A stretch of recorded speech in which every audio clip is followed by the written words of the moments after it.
புகைப்பிடிப்பது புற்றுநோயை உண்டாக்கும், உயிரை கொல்லும். மது அருந்துதல் உடல் நலத்திற்கு தீங்கு விளைவிக்கும்.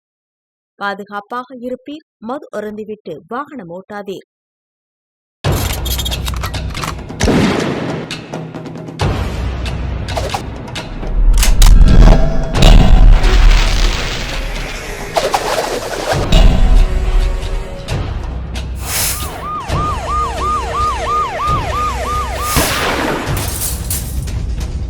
கோப்பியம், உண்மையும் பின்னணியும். கடந்த இந்த கொரோனா காலகட்டத்துக்கு பின்னாடி ரியல் எஸ்டேட் தொழில் என்னதான் நலிவடைஞ்சிருச்சு அப்படின்னு சொல்லப்பட்டாலும் நிலத்தின் மதிப்பு மட்டும் நாளுக்கு நாள் கூடிக்கிட்டே போகிறதுனால நிலத்தின் மீதான பற்றும் முதலீடும் அதிகமானதோட அதனால் நாளுக்கு நாள் குற்றங்களும் அதிகமாயிட்டு வருது. இதற்கு நெல்லையில் நடந்த ஜாகிர் ஹுசைன் கொலையும், தாம்பரத்தில் முன்னாள் எம்பியின் உதவியாளரும் திமுக நிர்வாகியுமான குமார் அப்படின்றவர் எப்படி கொடூரமாக கொல்லப்பட்டாங்க அப்படிங்கிறதுடைய முழு பின்னணி என்னங்கிறத இப்போ பார்க்கலாம். இஸ்லாமியர்கள் ரம்ஜானுக்காக நோன்பு இருந்து வரும் நேரத்தில் திருநெல்வேலியில் உள்ள முத்து ஜஹார் தர்காவில் முத்தவள்ளியாக பணிபுரிந்து வந்த ஜாகிர் ஹுசைன் பிஜுலியும் அப்படித்தான் வழக்கம் போல கடந்த செவ்வாய்க்கிழமை அன்று அதிகாலையிலேயே பள்ளிவாசலுக்கு சென்று தொழுகையை முடித்துவிட்டு வீட்டிற்கு வந்து கொண்டிருந்த போது சரியாக காட்சி மண்டபம் தடிவீரன் கோவில் தெரு அருகே இருசக்கர வாகனத்தில் எதிரே வந்த 3 பேர் கொண்ட கும்பல் ஒன்று ஜாகிர் ஹுசைனை வழிமறித்து திடீரென அரிவாளால் தலை மற்றும் கழுத்து பகுதியில் சரமாரியாக வெட்டியதில் தலை சிதைந்து அதே இடத்தில் இரத்த வெள்ளத்தில் துடிதுடித்து பலியானார் ஜாகிர் ஹுசைன்.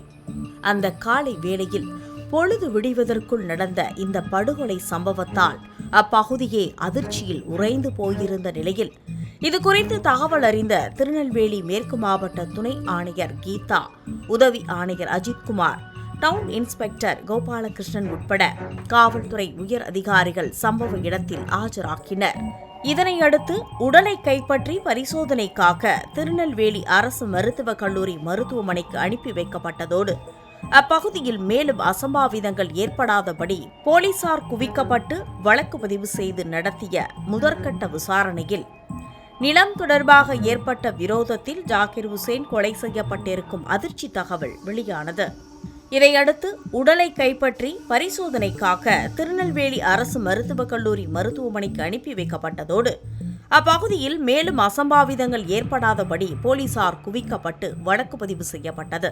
மேலும் முதற்கட்ட விசாரணையில் நிலம் தொடர்பாக ஏற்பட்ட விரோதத்தில் ஜாகிர் ஹுசைன் கொலை செய்யப்பட்டிருக்கும் அதிர்ச்சி தகவல் வெளியானது.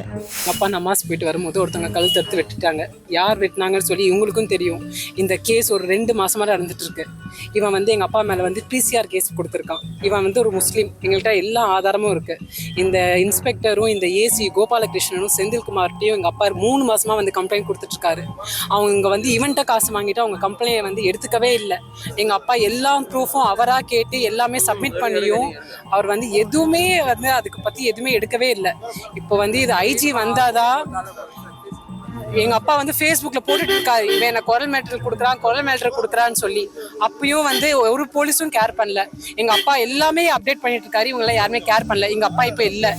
அதே போல சென்னை அயனாவரம் பகுதியை சேர்ந்த தமிழ்நாடு அனைத்து மாநகராட்சி தொழிலாளர் முன்னேற்ற சங்கத்தின் பொதுச் செயலாளராக இருந்த குமார் கடந்த 16ஆம் தேதியில் இருந்து காணாமல் போன நிலையில் கடந்த 2 நாட்களுக்கு முன்னர் விழுப்புரம் மாவட்டம் செஞ்சி பசுமலை முருகன் கோவில் பகுதியில் உள்ள ஆற்றுப்படுகை பள்ளத்தில் புதைக்கப்பட்டிருந்த குமாரின் சடலத்தை மீட்ட போலீசார் நடத்திய விசாரணையில் நில விவகாரத்தில் குமார் கொலை செய்யப்பட்டது உறுதியானது. இன்னைக்கு தமிழ்நாட்டில் சட்டம் ஒழுங்கு பற்றி கேள்வி எழுப்பும் விதமாக நடந்து வரக்கூடிய தொடர் குற்றச்சம்பவங்களில் ஒன்றாக நெல்லையின் முன்னாள் சிறப்பு எஸ்ஐ ஜாகிர் ஹுசைன் கொலை சம்பவத்தில் என்ன நடந்தது, கொலையாளி யாரு, போலீசாரின் நடவடிக்கைகள் என்ன அப்படிங்கிறத இப்போ பார்க்கலாம். ஜாகிர் ஹுசைன் கொலை சம்பவத்தில் வழக்கு பதிவு செய்த போலீசார் தீவிர விசாரணை மேற்கொண்டு வந்தனர். அதில் திருநெல்வேலி டவுனில் வக்ஃப் வாரியத்திற்கு சொந்தமான சுமார் 30 சென்ட் நிலத்தை அதே பகுதியில் வசித்து வரும் கிருஷ்ணமூர்த்தி என்ற தௌஃபிக் என்பவர் உரிமை கொண்டாடி வந்த நிலையில் வக்ஃப் வாரியத்தில் முத்தவள்ளியாக இருந்த ஜாகிர் ஹுசைன் பிஜிலி எதிர்த்து வந்துள்ளார். இதனால் இருவருக்கும் இடையில் விரோதம் ஏற்படவே கிருஷ்ணமூர்த்தி என்கின்ற தௌஃபிக் கடந்த ஜனவரி மாதம் ஜாகீர் மீது காவல்துறையில் SC/ST வன்கொடுமை தடுப்புச் சட்டத்தின் கீழ் புகார் ஒன்றை கொடுத்துள்ளார். போலீசாரும் அந்த புகாரின் அடிப்படையில் ஜாகீர் மீது வழக்கு பதியவே போலீசாரின் நடவடிக்கையால் விரக்தியடைந்த ஜாகீர் தனது உயிருக்கு எப்போது வேண்டுமானாலும் ஆபத்து வரலாம் என்றும் தன்னை கொலை செய்வதற்கு 20 முதல் 30 பேர் சுற்றி கொண்டு வருவதாகவும் என்னை எப்படியும் கொன்றுவிடுவார்கள் என்று தெரியும் என கூறி ஜனவரி 8ஆம் தேதியன்று வீடியோ ஒன்றை ஜாகீர் ஹுசைன் அவருடைய முகநூல் பக்கத்தில் வெளியிட்டிருந்தார். என் மேலே கொலை மிரட்டல், ஒருத்தர் 2 பேர் இல்லை, ஒரு கூட்டு கும்பலே சேர்ந்து ஒரு 20-30 பேர் சேர்ந்துட்டு கொலை பண்ணணும்னு சொல்லிட்டு சுற்றிட்டு இருக்கிறாங்க. அதில் முக்கியமான நபர் தௌஃபிக். இவர் 9 ஆண்டுகளுக்கு முன் இஸ்லாத்துக்கு முஸ்லீம் மதத்தில் மாறி வந்தவர். எதுக்கு வந்தார்னா அவருடைய நோக்கம் இடம், பணம் சம்பாதிக்கலாம் அப்படிங்கிற நோக்கத்தில் அந்த இடத்துக்கு ஒரு குமாஸ்தா அவர் தன்னை வக்கீல் அப்படின்னு சொல்லிக்கிட்டு சுற்றிட்டு இருக்காரு.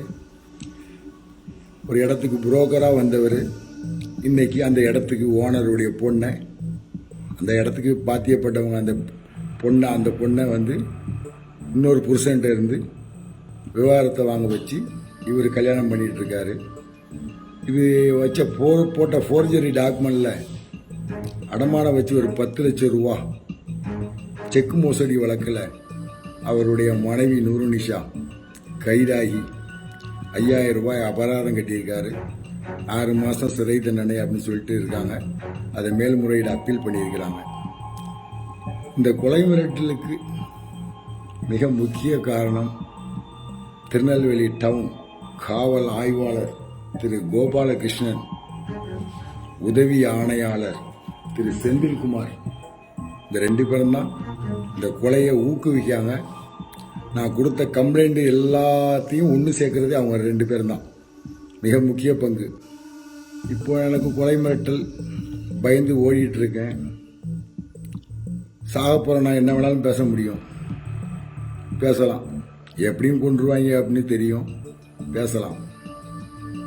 ஏன் பேசலை அப்படின்னா, உங்கள் மனைவி எனக்கு போட்ட சோறு, நீங்கள் மேயராக இருக்கும்போது எனக்கு சாப்பாடு போட்டுக்கிறாங்க, நான் சாப்பிட்ருக்கேன். அந்த நன்றி விசுவாசத்துக்காக வேண்டி அதிகமாக பேச விரும்பல. அவர் கூறியதைப் போலவே 2 மாதங்கள் கழித்து அவர் கொலை செய்யப்பட்டிருக்கும் நிலையில் வெகுண்டு எழுந்த அவரது குடும்பத்தினர் அது தொடர்பாக டவுன் போலீசார் உரிய நடவடிக்கை எடுக்கவில்லை என்று கூறி டவுன் காவல் நிலையத்தை முற்றுகையிட்டனர். இதற்கிடையில் சம்பவம் நடந்த அன்று மாலையே கொலை வழக்கு தொடர்பாக அக்பர் ஷா, கார்த்திக் ஆகிய இருவர் திருநெல்வேலி நீதித்துறை நடுவர் நீதிமன்றத்தில் சரணடைந்தனர். ஆனால் ஜாகீர் ஹுசைனின் மனைவி, மகள் மற்றும் உறவினர் முக்கிய குற்றவாளியை கைது செய்ய வேண்டும் என்பதோடு கொலையில் தொடர்புடைய தந்தையின் புகாருக்கு நடவடிக்கை எடுக்காத அதிகாரிகளை இடைநீக்கம் செய்ய வேண்டும் என்றும் குடும்பத்தினருக்கு பாதுகாப்பு கொடுக்க வேண்டும் என கோரிக்கைகளை முன்வைத்தனர். இதனைத் தொடர்ந்து ஜாகீர் ஹுசைன் பிஜ்லி அளித்த புகார்களை முறையாக விசாரிக்காத காவல் ஆய்வாளர் கோபாலகிருஷ்ணன் மற்றும் கோவை சிறப்பு நுண்ணறிவு பிரிவில் பணிபுரிந்து வரும் உதவி ஆணையராக இருந்த செந்தில்குமார் ஆகிய இருவரும் தற்காலிக பணியிடை நீக்கம் செய்யப்பட்டனர். இதன் தொடர்ச்சியாக முக்கிய நபரான தௌஃபிக் என்கின்ற கிருஷ்ணமூர்த்தியை போலீசார் தேடி வந்தனர். இந்த நிலையில் தௌஃபிக் திருநெல்வேலி பெருமாள்புரம் காவல் நிலைய எல்லைக்குட்பட்ட ரெட்டியாப்பட்டியில் பதுங்கியிருப்பதாக போலீசாருக்கு தகவல் கிடைத்தது. அதன்படி அங்கு சென்ற போலீசார் தௌஃபிக்கை சுற்றி வளைத்தனர். அப்போது அவர் மறைத்து வைத்திருந்த அரிவாளால் தலைமை காவலர் ஆனந்தை தாக்கிவிட்டு தப்பிக்க முயன்றார். அதனால் உடனிருந்த போலீசார் துப்பாக்கிச் சூடு நடத்தி பிடித்ததாக போலீசார் தெரிவித்தனர். இதில் காயமடைந்த முகமது தௌஃபிக் மற்றும் தலைமை காவலர் ஆனந்த் மருத்துவமனையில் சிகிச்சைக்காக அனுமதிக்கப்பட்டனர். இந்த சம்பவம் அந்த பகுதியில் பெரும் பரபரப்பை ஏற்படுத்தியுள்ளது. நில விவகாரத்தில் நெல்லையின் வக்ஃபு வாரியத்தின் முத்தவல்லி ஜாகீர் ஹுசைன் கொடூரமாக கொலையான நேரத்தில் சென்னை அயனாவரத்தைச் சேர்ந்த குமாரும் நில விவகாரத்தில் விழுப்புரம் மாவட்டம் செஞ்சியில் கொன்று புதைக்கப்பட்டார். அவருடைய உடலை மீட்ட சம்பவத்தில் பின்னணியில் இருந்தவங்க யாரு, நில விவகாரத்தில் அவர் எப்படி சிக்கினார் அப்படிங்கிறத இப்போ பார்க்கலாம். கடந்த 16ஆம் தேதி அயனாவரத்திலிருந்து கிளம்பிய குமார் சேலையூரில் குடியிருக்கும் மருமகன் வீட்டிற்கு சென்றுவிட்டு அங்கிருந்து ஆட்டோவில் தாம்பரத்திற்கு சென்றபோது தான் காணாமல் போன நிலையில் தாம்பரம் போலீசார் முதற்கட்டமாக அவரின் செல்போன் சிக்னலை வைத்து குமாரை அழைத்துச் சென்ற ஆட்டோ டிரைவரிடம் விசாரணை நடத்தினர். அதில் அவரை தாம்பரத்தில் உள்ள ஹோட்டல் ஒன்றில் குமாரை இறக்கிவிட்டதாக தெரிவித்தார். அதனைத் தொடர்ந்து போலீசார் அந்த ஹோட்டல் பகுதியில் உள்ள சிசிடிவிகளை ஆய்வு செய்த போது குமார் கார் ஒன்றில் ஏறி செல்லும் காட்சிகள் பதிவாகியிருந்தன. ஆகவே போலீசார் அந்த கார் குறித்து விசாரித்த போது அது ஊரப்பாக்கத்தைச் சேர்ந்த ரவி என்பவருடையது என தெரிய வந்தது. இதனையடுத்து ரவியை அழைத்து நடத்திய விசாரணையில் முதலில் தனக்கு எதுவும் தெரியாது என்று கூறியவரிடம் போலீசாரின் பலமான கவனிப்பு பல திடுக்கிடும் தகவல்கள் வெளிக்கொண்டு வந்தது. ஆம், மும்பையில் வசித்து வரும் குமாரின் உறவினருக்கு சொந்தமான கிழக்கு கடற்கரை சாலை உத்தண்டியில் இருக்கும் ஒரு கிரவுண்ட் இடத்தை ரவி ஆக்கிரமிக்க முயற்சி செய்துள்ளார். இதனை அறிந்த குமார் அது தொடர்பாக கானாத்தூர் காவல் நிலையத்தில் புகார் அளித்துள்ளார். இதனால் ஆத்திரமடைந்த ரவி தரப்பினர் அந்த இடத்திற்கான அசல் ஆவணங்களை மிரட்டி பறிக்க திட்டமிட்டு கடந்த 16ஆம் தேதி தாம்பரத்திற்கு குமாரை ஏமாற்றி வரவழைத்துள்ளனர். அதனை நம்பி அங்கு வந்த குமாரை காரில் ஏற்றிக்கொண்டு பல இடங்களில் சுற்றியுள்ளனர். அப்போது செல்லும் வழியில் குமாரின் செல்போனை அந்த கும்பல் சுவிட்ச் ஆஃப் செய்துவிட்டு சிங்கப்பெருமாள் கோவில் பகுதியில் ஆள் நடமாட்டம் இல்லாத இடத்தில் வைத்து குமாரிடம் நிலத்தின் ஆவணங்களை கேட்டு அடித்து உதைத்து உள்ளனர். ஆனால் குமார் அதற்கு மறுக்கவே ஆத்திரமடைந்த அவர்கள் குமாரின் கழுத்தை நெரித்து கொலை செய்துள்ளனர். பின்னர் அவரின் சடலத்தை என்ன செய்வது என்று தெரியாமல் ரவியின் சொந்த ஊரான செஞ்சிக்கு கொண்டு சென்று செஞ்சி பசுமலை முருகன் கோவில் பகுதியில் உள்ள பள்ளத்தில் போட்டு புதைத்துவிட்டு ஒன்றும் தெரியாததை போல் தப்பி சென்றது தெரிய வந்தது. இதனைத் தொடர்ந்து ரவி மற்றும் அவரின் கூட்டாளிகளான விஜய், செந்தில்குமார் ஆகிய 3 பேரையும் கைது செய்த போலீசார் புதைக்கப்பட்ட இடத்திற்கு அழைத்து சென்று உடலை மீட்டனர். பின்னர் அவரது உடல் அங்கேயே பிரேத பரிசோதனை செய்யப்பட்டு அவரது குடும்பத்தாரிடம் ஒப்படைக்கப்பட்டது.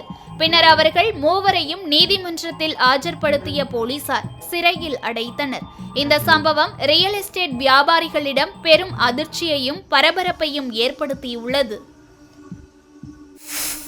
கைனிகளாக இருந்ததெல்லாம் உதாரணத்துக்கு மேடவாக்கம் போன்ற பகுதிகள், ஓஎம்ஆர் ஈசிஆர் போன்ற பகுதிகள், ஏன் பல்லாவரம் ரேடியல் ரோடு பகுதிகள், ஒரு காலத்தில் கைனியாக இருந்த பொருட்கள் எல்லாம் இந்த இடம்லாம் வளர்ச்சி அடைய போகின்றது. சென்னை வளர்ச்சி குழுமத்தினுடைய வரைபடத்தில் இருக்குது. வளர்ச்சிக்கு வரப்போகுது, பெரிய சாலைகள் வரப்போகுது, தொழிற்சாலைகள் வரப்போகுது, ஐடி செக்டர் வரப்போகுது. இப்படி ஒரு எதிர்பார்க்க முடியாத வளர்ச்சி என்று சொன்னால், இப்போது கைனி வந்து ஒரு 10,000 ரூபாய் 20,000 ரூபாய் சென்ட் போகுது அப்படின்னு சொன்னால் அது 10 லட்சத்துக்கு போகுதுன்னா, அதனால் இன்றைக்கு என்ன ஆகிவிட்டது என்று சொன்னால் பொறாமை, பணத்தாசை, தந்தையே மகனை வெட்டி சாய்ப்பது, மகனே தந்தையை வெட்டி சாய்ப்பது, தாயை வெட்டி சாய்ப்பது, பணம் இன்றைக்கு பாதாள முறைக்கு பாய்ந்து கொண்டிருக்கின்றது. அண்மையில் கூட அந்த உத்தண்டி சம்பவம் செஞ்சியில் கொண்டு போய் புதைச்சதில் பார்த்தீங்கன்னா இதுதான் மோட்டிவ், தெளிவாக பணம் பணம் பணம் தான். இதில் வந்து நாம் வந்து சமூகத்தை தான் குறை சொல்ல வேண்டும். குறிப்பாக இன்றைக்கு பணத்தாசை பிடித்திருக்கக்கூடிய இந்த சமூகத்தில், அதாவது நமக்கு அது தகுதியா, இந்த பணத்தை அனுபவித்த தகுதியா?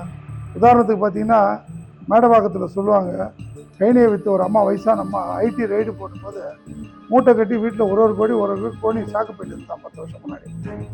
இப்படி பணத்தினுடைய அருமையே தெரியாமல், அந்த அம்மாவுக்கு எழுத படிக்க தெரியாது, ஆனால் சொத்து பேரில் அவ்வளோ பணம் வந்துருக்குது, அது என்ன பண்ணோம், பேங்க்குக்கு போனோமா தெரியாது. ஆகவே ஆனால் இதில் என்னன்னா, இதை வந்து சரிப்படுத்த வேண்டியது ஒரு அரசனுடைய கடமை, அரசியல்வாதிகளுடைய கடமை, காவல்துறையுடைய கடமை. இப்போ ஒரு பிரச்சனை வருது, நிலப்பிரச்சனை, லேண்ட் கிராபிங் பிரச்சனை வருது, இதனால் ஒரு மோட்டிவ் மர்டர் வந்து லேண்டுக்காக, சொத்துக்காக கொலை நடக்கின்றதுன்னா, இதை நீதிமன்றத்திலே கொண்டு நிறுத்தி இந்த குற்றங்களை தடுக்க வேண்டும் என்று சொன்னால் காவல்துறை முனைப்போடு சம்பந்தப்பட்ட அந்த துறைகள் எல்லாம், வருவாய்த்துறையாக இருக்கட்டும், காவல்துறையாக இருக்கட்டும், தாசில்தாராக இருக்கட்டும், சில இடங்களில் பார்த்தீங்கன்னா தாசில்தாரே இன்வால்வ் ஆகிருப்பார், சில இடங்களில் பத்திரப்பதிவுத்துறை, இதெல்லாம் ஒரு கூட்டு சதி தான் என்னை பொறுத்தவரை இதற்கான அடிப்படை காரணம். ஆகவே இவர்கள் அனைவரும் இதில் திருந்தணும். ஒன்று, இல்லைனால் இரும்பு கரம் கொண்டு இதை வந்து அடக்க வேண்டும். இன்றைக்கு நகரங்களை கடந்து புறநகரி பகுதிகள்லாம் அசுர வேகத்தில் வளர்ச்சி அடைஞ்சுக்கிட்டு இருக்கக்கூடிய நிலைமையில நில ஆக்கிரமிப்பு ஆசாமிகள் ஒரு போலியான பத்திரத்தெல்லாம் தயார் பண்ணி நில மோசடி வேலைகள்லாம் செஞ்சு பொதுமக்களுக்கு மட்டும் இல்லாமல் அரசாங்கத்துக்கும் நஷ்டத்தை ஏற்படுத்தி பல்வேறு குற்றங்களுக்கும் காரணமாக இருக்கக்கூடிய இந்த நில அபகரிப்பு கும்பல்கிட்ட இருந்து பொதுமக்கள் தங்களுடைய நிலங்களை பாதுகாத்துக்கணும் அப்படிங்கிறதோட நில அபகரிப்பு குற்றங்களுக்கும் கும்பல்களுக்கும் எதிராக அரசு கடுமையான நடவடிக்கை எடுக்கணும் அப்படிங்கிறதான் எல்லாருடைய கருத்தும். மீண்டும் அடுத்த கோப்பியம் நிகழ்ச்சியில் உங்களெல்லாம் சந்திக்கிறேன். அதுவரை உங்களிடமிருந்து விடை பெறுபவர் சிவகுமார்.